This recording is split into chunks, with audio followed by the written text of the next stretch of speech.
सुधीजनों, मैं आचरण के विषय में ही एक और कथा बताता हूँ। एक राज्य में विनीत सिंह नाम के एक राजा थे। उनका जैसा नाम वैसे गुण, वो बड़े विनम्रतापूर्वक व्यक्ति थे। प्रजा के साथ उनके बहुत ही मधुर संबंध थे और उनका पूरा जीवन विनीत तरीके से ही था। बड़ा विनम्रतापूर्वक वो रहते थे। उनका रथ का एक सारथी था, उसका नाम था मयंक। राजा विनीत सिंह जितना विनय को धारण किए हुए थे, उसके विपरीत उनका सारथी मयंक जो था, उसमें बड़ा अहंकार था। उसे अहंकार किस बात का था कि मैं राजा का सारथी हूं। तो राजा के सारथी होने के नाते उसमें बड़ा घमंड था। वो लोगों से सीधे मुंह बात नहीं करता था, लोगों से बात का जवाब नहीं देता था और लोगों के साथ उसका व्यवहार बड़ा रूखा था। उसे लगता था कि मैं राजा का सारथी हूं, मैं एक आम आदमी से कैसे बात कर सकता। वो अपनी पत्नी के साथ भी उसी तरीके से उद्दंडता से व्यवहार करता था। एक बार राजा विनीत सिंह अपना रथ लेकर के प्रजा से मिलने, प्रजा के हालचाल जानने निकलते हैं और पूरे शहर में वो रथ लेकर के घूमते हैं। तो जो मयंक था, उसका जिस मोहल्ले में घर था, उस मोहल्ले में भी राजा का रथ जाता है। लोग घरों से बाहर निकलते हैं, राजा को प्रणाम करते हैं, कुशल क्षेम पूछते हैं। राजा बड़ी विनम्रता से, प्यार से मुस्कुरा करके उन सबका जवाब देते हैं, उनसे बातचीत करते हैं, उनके हालचाल पूछते हैं। और जो उनका सारथी था, वो मयंक अहंकार में, घमंड में और ज़्यादा कड़क हो जाता है कि अपने मोहल्ले के लोग भी देखें कि मैं राजा का सारथी हूँ। वो लोगों की तरफ देखता भी नहीं है, तो लोग भी उसको नहीं देखते। वो उसकी पत्नी को पता चलता है, पत्नी भी घर से बाहर आती है, वो भी राजा को प्रणाम करती है। लेकिन मयंक जो है वो अपनी पत्नी की तरफ भी नहीं देखता है। राजा का रथ चला जाता है, शाम होती है, वो सारथी अपने घर पहुंचता। सारथी मयंक की पत्नी जो है वो बहुत नाराज थी कि राजा स्वयं उनसे बात कर रहे थे, लेकिन मयंक ने पत्नी की तरफ देखा भी नहीं। तो नाराज होती है, उससे कहती है कि तुम्हें जो अहंकार आ गया है वो सही नहीं है। तो मयंक उनसे बात करता है उससे कि भाई क्या हुआ।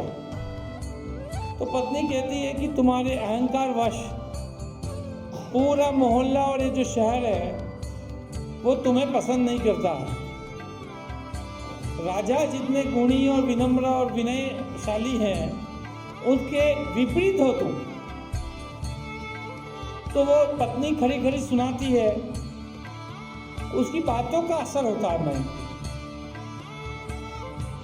मयंक भी सोचता है कि बात तो सही है कि मैं वहाँ से जब शाम को वापस आता हूँ घर पे, तो मुझे कोई मोहल्ले का वासी या शहर का वासी बोलता नहीं है, कोई बातचीत करने का प्रयास नहीं करता है, मुंह फेर लेते हैं लोग मुझे देखते ही। तो उसे लगता है कि हाँ, मेरे घमंड का ही शायद ये फल है कि उस वजह से वो लोग मेरे साथ अच्छा व्यवहार नहीं कर रहे हैं। मयंक अपनी पत्नी से भरोसा दिलाता है कि अब मैं अपने व्यवहार को बदलूंगा।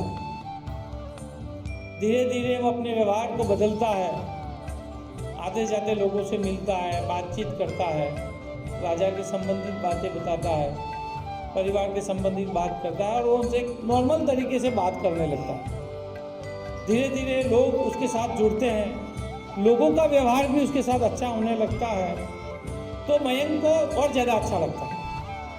उसे लगता है कि यार मैंने व्यवहार बदला तो लोगों का भी व्यवहार मेरी तरफ मेरे से बदला है।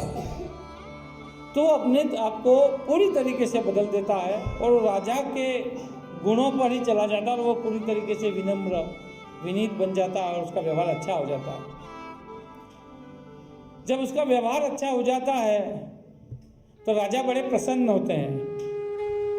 राजा उसे कहते हैं एक दिन दरबार में बुला करके कि भाई मयंक, तुमने अपना व्यवहार बदल दिया, तुम में व्यवहार से ज्यादा बहुत सारे गुण हैं, उन गुणों को मैं जानता भी हूं, लेकिन तुम्हारे व्यवहार की वजह से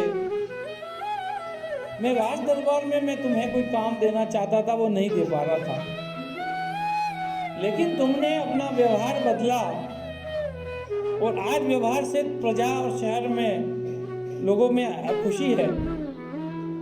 तो अब मैं तुम्हें हमारे राज दरबार के लोगों से बातचीत करने के लिए जो एक मंत्री बनाते हैं उसका कार्यभार सौंपता है। तो मयंक की पदोन्नति होती है, वो सारथी से हट करके राज दरबार का मंत्री बन जाता है। कैसे बन जाता है? सिर्फ आचरण को सुधारने से। गुण तो पहले भी थे उसमें, लेकिन उसका आचरण सही नहीं था। उस आचरण को सुधारने से उसको पदोन्नति मिलती है और राज दरबार में वो मंत्री बन जाता है। तो हमें जो है आचरण को नियमित रूप से सुधारना चाहिए। मनुष्य का जो आचरण है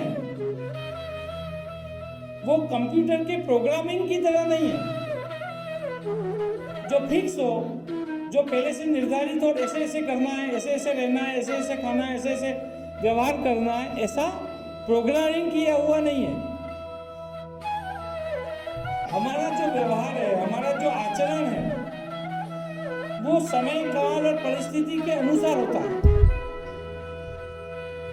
हम हमारे मातहतों के साथ हैं तो अलग व्यवहार होता है, हमारे उच्चाधिकारी के साथ हैं तो वहाँ अलग आचरण होता है, हम हमारे घर आए हुए मेहमान के साथ हैं तब हमारा आचरण अलग होता है, जब हमारे बच्चों के साथ हैं तब आचरण अलग होता है। तो हमारा जो आचरण है वो किसी भी समय हो, लेकिन उस समय काल परिस्थिति और उन लोगों के अनुरूप हो,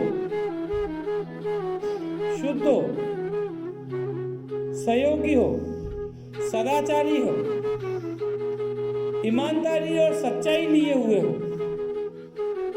किन्हीं भी परिस्थितियों में, किन्हीं भी लोगों के साथ जब भी हमें अलग अलग आचरण करना पड़े, अलग अलग परिस्थितियों में हम जब वहां हों, तब भी हमें इस बात का ध्यान रखना है कि हमारा आचरण बिगड़ना नहीं चाहिए।